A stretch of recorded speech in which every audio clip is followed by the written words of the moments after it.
Hi hello అందరికీ నిన్నటి వీడియోలో చూపించినట్టుగా పాతకాలం నాటి మరుగుచారు దానికి కాంబినేషన్ ఈ టమాటా ఎగ్ కర్రీ చాలా ఈజీగా ఉంటుంది, అలాగే చాలా టేస్టీగా కూడా ఉంటుంది.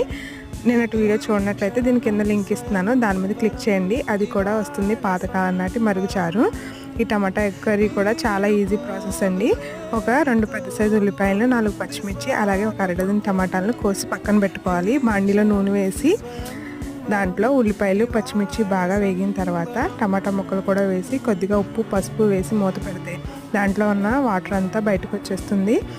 అప్పుడు కొద్దిగా ధనియా పౌడర్, అదే రుచికి సరిపడా కారం వేసుకొని మూత పెట్టుకుంటే మొత్తం వాటర్ అంతా ఇంకిపోతుంది. బాయిల్ చేసుకున్న కోడిగుడ్లు వేసుకొని కలుపుకుంటే అంతే, చాలా ఈజీగా అయిపోతుంది టమాటా ఎగ్ కర్రీ అనేది. ట్రై చేయండి, టేస్ట్ చేయండి. అలాగే వెళ్తూ ఛానల్ని లైక్ చేసి సబ్స్క్రైబ్ చేయడం మాత్రం మర్చిపోకండి.